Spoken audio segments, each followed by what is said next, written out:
ममता अपनी माँ के साथ अपने खेतों में खड़ी हुई थी। सारी फसल तैयार हो चुकी थी। आधे खेत में धान उगा रखा था और बाकी के हिस्से में पत्ता गोभी, धनिया, मिर्च, टमाटर, इस तरह की हरी सब्जियां उगा रखी थी। चलो बेटी, जितनी भी फसल हुई है इसका आधा हिस्सा बाजार में बेच देते हैं और आधा हम अपने खाने के लिए रख लेते हैं, वरना हम साल भर खाएंगे क्या। अगले दिन दोनों माँ बेटी आधी फसल लेकर मार्केट में बेचने चली गई। मंडी में उन्हें उतनी फसल के सिर्फ 40,000 रुपए मिले। अरे भाई साहब, ये तो बहुत कम पैसे दिए आपने, इससे ज्यादा तो फसल पैदा करने में लग गया हमारा। बहन जी, इस बार सरकार ने रेट बहुत कम कर दिए हैं। मैं आपको अपनी जेब से तो दे नहीं सकता, अब जो है वो रख लीजिए। माँ अंकल बिल्कुल सही कह रहे हैं, इसमें इन बेचारे की क्या गलती। जो भी मिल रहा है ले लेते हैं, क्योंकि हमारे पास कभी फूटी कौड़ी भी नहीं है। दोनों माँ बेटी पैसे लेकर अपने घर आ गई। उनका घर बहुत साधारण सा था। अगली सुबह उनके घर कुछ आदमी आ गए। बहन जी, सुना है आपने फसल बेच दी है, अब जल्दी से सारी उधारी चुका दीजिए। अब दोनों माँ बेटी एक दूसरे को देखने लगी। खैर, उसकी माँ ने 30,000 निकाल कर उस आदमी को दे दिए। अरे ये क्या पकड़ा रही हो बहन जी, आपको मालूम है ना, पूरा साल खेती करने के लिए सारा पैसा मैंने ही आपको दिया है। चाहे पानी लगाना हो, खेत जोतना हो, खाद डालनी हो, बीज लगाने हो, ये सब मिलाकर टोटल 50,000 हुए थे। भूल गई आप? हाँ भाई साहब, मुझे सब कुछ पता है, लेकिन आपको तो खबर लगी गई होगी कि इस बार सरकार ने फसल के रेट बहुत कम कर दिए हैं। अभी इतना ले लीजिए, हम जल्द ही आपको बाकी के पैसे लौटा देंगे। ठीक है, मैं आप लोगों को बहुत दिनों से जानता हूँ, इसलिए भरोसा कर लेता हूँ। पैसे लेकर वो लोग चले गए। इधर ममता और उसकी माँ ने 10,000 रुपए बचा लिए थे अपने खर्चे के लिए। लेकिन बेटी, खेती किसानी करने से क्या फायदा, फसल के रेट अच्छे मिलते नहीं, हर साल कर्जा अलग से चढ़ा जाता है हम पर। हमें तो उतना पैसा भी नहीं मिलता जितना पैसा फसल उगाने में लग जाता है, तो फायदा ही क्या। माँ आप फिक्र मत कीजिए, अभी हमारे पास आधी फसल तो है ना, खेती के अलावा हम क्या कर सकते हैं, मैं कुछ न कुछ सोच लूंगी। फिलहाल आज शाम को चौराहे पर चलते गोलगप्पे खाने। शाम को दोनों माँ बेटी गांव के चौराहे पर पहुंच गए। वहाँ पर एक गोलगप्पे वाला गजोधर था। सारे गांव वाले उससे गोलगप्पे खा रहे थे। माँ, ये गांव वाले एक नंबर के चटोरे हैं, शाम होते ही गोलगप्पे खाने आ जाते हैं। चलिए हम लोग भी खाते हैं। दोनों माँ बेटी गोलगप्पे खाने लगे, तभी अचानक कुछ गाँव वालों ने कहा, अरे हम लोग हर रोज गोलगप्पे खा खा कर बोर हो गए भैया, है? लेकिन इसके अलावा यहाँ कुछ मिलता भी नहीं, इतना पैसा भी नहीं है कि शहर जाकर फास्ट फूड खा सके। हाँ चाचा, ये आपने बिल्कुल सही कहा, कुछ नया अगर यहाँ पर मिलने लगे तो मजा ही आ जाए। अरे आप लोग नए के चक्कर में मत रहो। हाँ, गोलगप्पे से अच्छा जो है कुछ नहीं होता है, बता रहे हैं। हाँ। उन गांव वालों की बातें ममता बड़े ध्यान से सुन रही थी। गोलगप्पे खाकर दोनों माँ बेटी घर वापस आ गई। तभी ममता ने कहा, माँ आपने सुना था ना कि गांव वाले क्या कह रहे थे, उनकी दिली इच्छा है कि उस चौराहे पर कुछ नया फास्ट फूड मिले, तो हम लोग वहाँ पर फ्राइड राइस बनाकर बेचते हैं। चावल, बंद गोभी, शिमला मिर्च, गाजर, धनिया, हरी मिर्च, ये सब कुछ तो हमारे पास है ही। क्या बात है बेटी, ये तो तुमने बहुत अच्छा सोचा। पहले दिन से हमारा फ्राइड राइस बिकने लगेगा। अगले दिन दोनों माँ बेटी ने मिलकर गजोधर गोलगप्पे वाले के ठीक सामने अपना फ्राइड राइस का ठेला लगा लिया। गांव वालों की नजर जैसे ही उस पर पड़ी, सारे गांव वाले इधर खींचे चले आए। अरे बिटिया, ये क्या है? चाचा, ये फ्राइड राइस है, शहरों में ये बहुत बिकता है। आप लोगों ने कल कहा था ना कि कुछ नया होना चाहिए, इसीलिए हम दोनों माँ बेटी आप सबके लिए कुछ नया लेकर आए हैं। अरे तो जल्दी से हम सबको एक प्लेट फ्राइड राइस खिला दीजिए। वैसे देखने में तो बहुत अच्छा लग रहा है। अगर स्वाद अच्छा न लगे तो पैसे बिल्कुल मत देना आप लोग, सिर्फ 10 रुपए की एक प्लेट है। ममता ने सबको एक एक प्लेट फ्राइड राइस दिया। फ्राइड राइस खाकर सबको मजा आ गया। क्या स्वाद है बेटी, मजा ही आ गया फ्राइड राइस खाकर।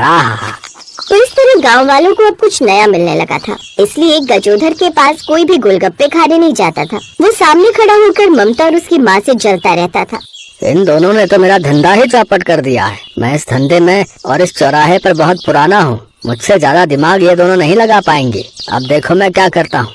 अगले ही दिन गजोधर ने भी फ्राइड राइस बेचना शुरू कर दिया। उसने अपने फ्राइड राइस में कुछ जड़ी बूटियाँ मिला दी, जिससे अब गांव के लोगों को उसका स्वाद पड़ गया और सारे लोग गजोधर की दुकान पर जाने लगे। इधर ममता और उसकी माँ परेशान हो गई। बेटी, हमारी दुकान पर तो अब सिर्फ गिने चुने लोग ही आते हैं, हमारा तो धंधा ही चौपट कर दिया इसने। माँ, ये गजोधर अपने आप को बहुत बुद्धिमान समझता है, लेकिन ये तो सिर्फ गांव में ही रहा है। मैं पढ़ी लिखी हूँ, मैं आज रात ही यूट्यूब पर कुछ देखती हूँ। रात में ममता ने सिजलर वाला पत्ता गोभी फ्राइड राइस के बारे में देखा। ये तो बिल्कुल नया है हमारे गांव के लिए, इसमें मंचूरियन भी है, पत्ता गोभी है, सब कुछ है। लेकिन ये सिजलर मैं कहाँ से लाऊंगी? इतने पैसे भी नहीं बचे मेरे पास कि शहर जाकर सिजलर ला सकूं। अगली शाम वो दोनों माँ बेटी अपने ठेले पर पहुँच गई। सबसे पहले उसने मंचूरियन बना लिए, फिर उसने फ्राइड राइस भी बना लिया, फिर उसके ऊपर फिंगर चिप्स फ्राई करके डाल दिया। गजोदर की दुकान पर सारे लोग फ्राइड राइस खाने में लगे हुए थे। ये सब क्या कर रही हो बेटी? माँ बस देखती जाइए।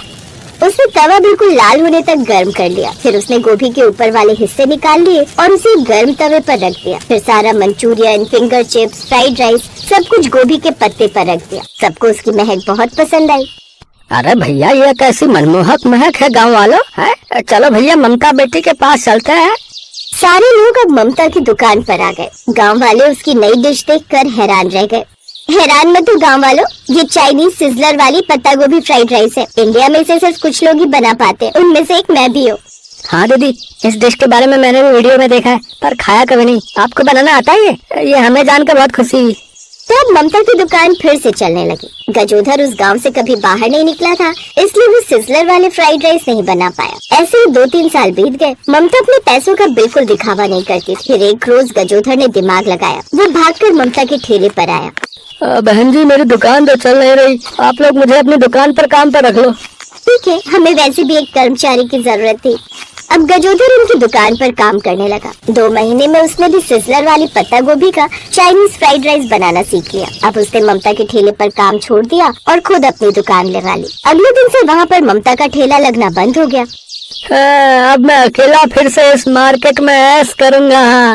भगा दिया मैंने उन दोनों माँ बेटी को। तभी वहाँ कुछ गाँव वाले आ गए। अरे गजोधर, पागल हो गए हो क्या? क्यों पागल ना हो काका, है? मेरे सामने दोनों माँ बेटी टिक नहीं पाई, भाग गई ना ये मार्केट छोड़कर। अरे गजोदर, तुम हमारे साथ चलो, कुछ दिखाना है।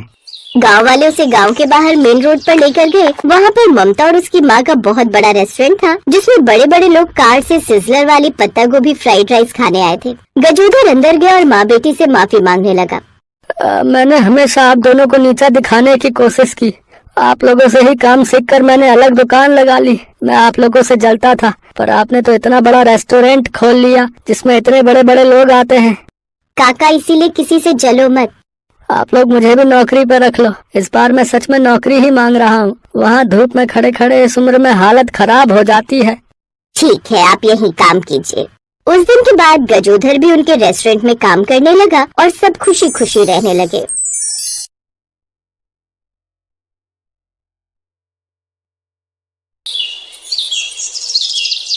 पूजा की शादी के लिए उसके घर वाले लड़का देख रहे थे। इसी वजह से उसकी मम्मी उसे रसोई में कोई न कोई खाने की चीज बनाना सिखा रही थी।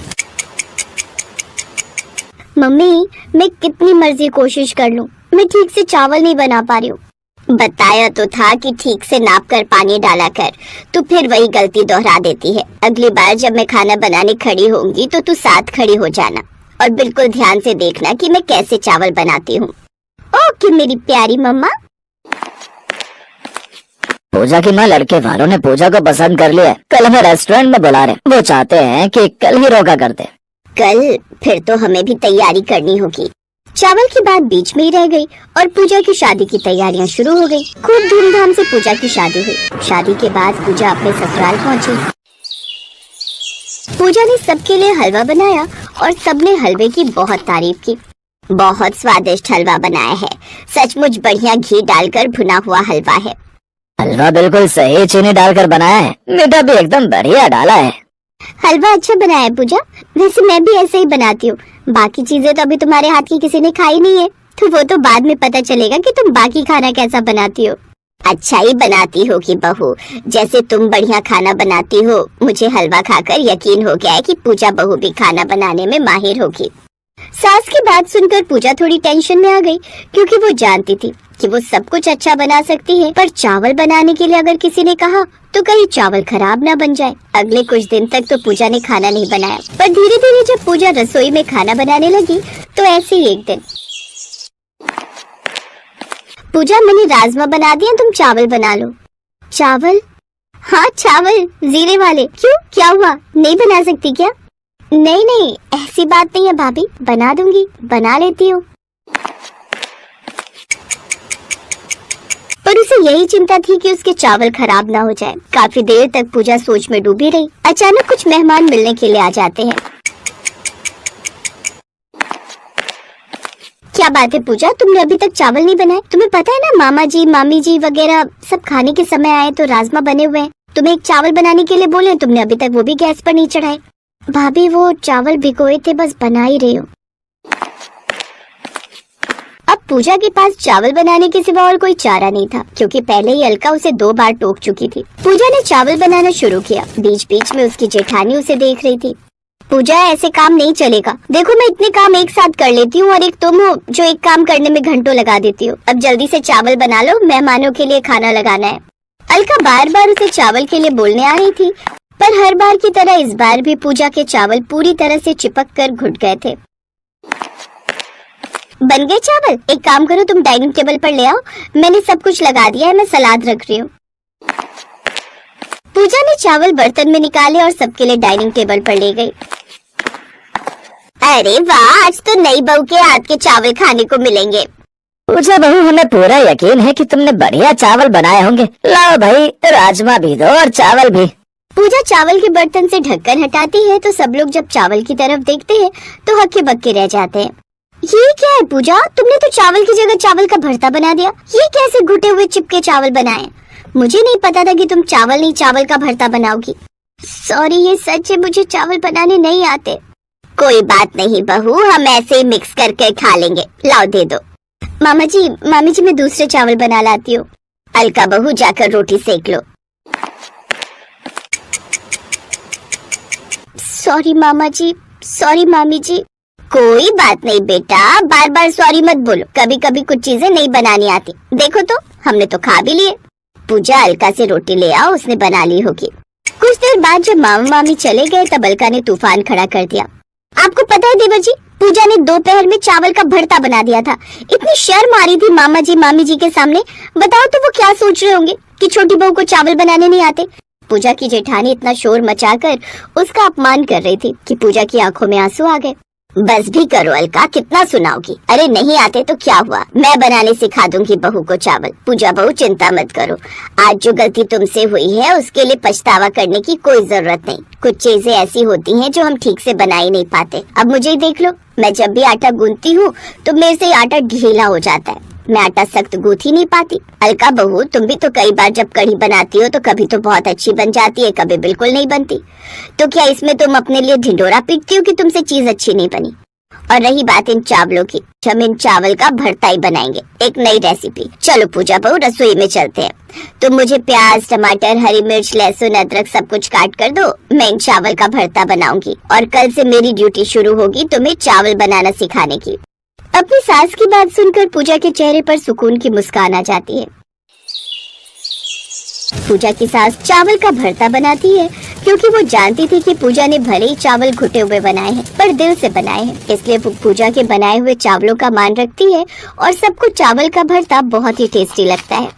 वाह प्रकाश की माँ, तूने तो नया ही तरीका अपनाया चावल से भरता बनाने का। बड़े स्वाद लग रहे हैं तुम। पूजा बहू, एक काम करो, तुम चावल बनाना सीखना छोड़ ही दो, तुम ऐसे ही चावल बनाया करो, तुम्हारी सास इनका भरता बना दिया करेगी। क्यों भाई? नहीं नहीं, चावल भी सीखेगी हमारी बहू। ये अलग बात है कि कभी कभी ये भी ट्राई किया करेंगे, पर बहू को मैं ऐसे चावल बनाना सिखाऊंगी कि चावल का एक एक दाना अलग होगा। अगर चावल खिले खिले बनाने हैं तो सबसे पहले उन्हें बनाने का तरीका सिखाऊंगी।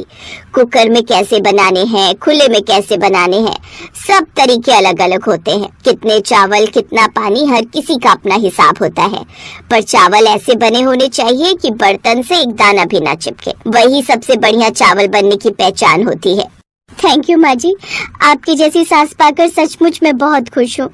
सॉरी पूजा, कल मैंने कुछ ज्यादा ही बोल दिया था, पर मैं भी तुम्हारी अच्छी वाली जेठानी हूँ। मुझे पता है भाभी, आप भी बहुत अच्छे हो और यहाँ पर सब बहुत अच्छे हैं, सब मुझे समझते हैं और बहुत प्यार देते हैं। पूजा की सास उसे चावल बनाने का सही तरीका बताती है। कुछ दिनों बाद पूजा बहुत अच्छे बढ़िया खिले खिले चावल बनाना सीख जाती है, पर कभी कभी उसके ससुराल में अब चावल का भरता भी बनने लगा, क्योंकि कहीं न कहीं पूजा के हाथ के बने चिपके चावल एक नई पसंदीदा डिश बन गए थे।